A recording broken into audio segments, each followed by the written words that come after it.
Hello and welcome to Spotlight on the Arts. I'm Mark McLemore. The beauty of dance, ancient myth, luscious music, and the sweetness of spring. Those are just a few of the elements that are part of Ballet Tucson's Dance and Dessert Spring Concert. Here to tell us more are ballet master Daniel Précoup, who's also the choreographer of the myth-inspired Gemini, and Ballet Tucson's prima ballerina, Jenna Johnson. Daniel and Jenna, thank you so much for being here. Tell us where we start with Gemini. What's the inspiration for you to choreograph to this ancient story? Numerous nights of storytelling from my grandmother's side. Olympian legends become part of my day-by-day life. I imagine I was Zeus, I imagine I was Heracles, I imagine I was Castor or Pollux. And came in America, my artistic director, Mary Beth Cabana, gave me this opportunity to create choreographies. So yes, I will make some mythological ballet based on legend of Castor and Pollux. And of course, we didn't know exactly how to call it because Castor and Pollux, it's a little bit complicated. Some people don't know exactly where to put it.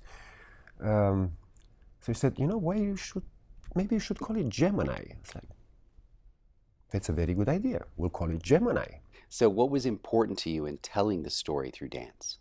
The myth is phenomenal. It's a myth about sacrifice, dedication. You give up your life just to revive your brothers. But I think Gemini is the most complex myth. And is it complex to dance, Jenna? Tell us, what does this demand of you as a performer? It offers some nice dramatic variety. I'm able to be the athlete, the warrior, the queen, the lover. It's the dramatic aspects of ballet are something that always have appealed to me. So storytelling is important to you as a dancer. There is a lot of that in music. Certainly music written to tell a story, but any piece of music has its own drama.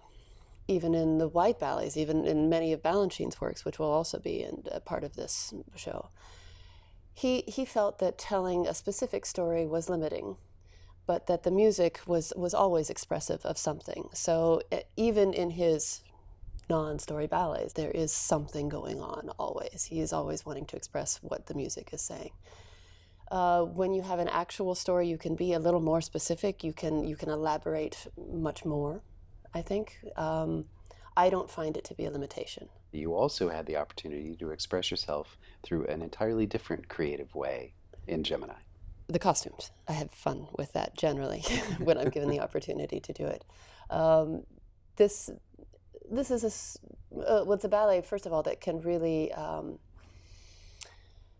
emphasize the specific talents of each of the dancers.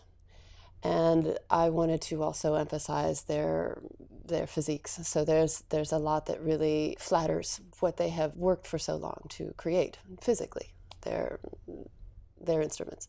Daniel, when you look at this work and you consider it as your artistic statement on Castor and Pollux, are you happy with this epilogue, this additional chapter that you've added to the story? You are never happy.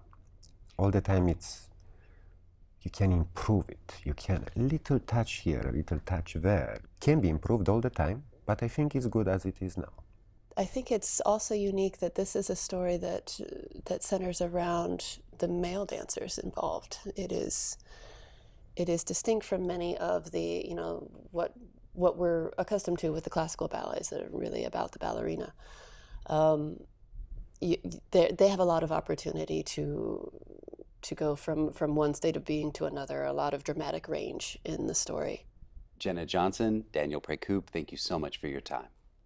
Ballet Tucson's Dance and Dessert, featuring Gemini, will have 4 performances March 13th through the 15th at the Stevie Eller Dance Theatre, which is on the eastern edge of the University of Arizona campus.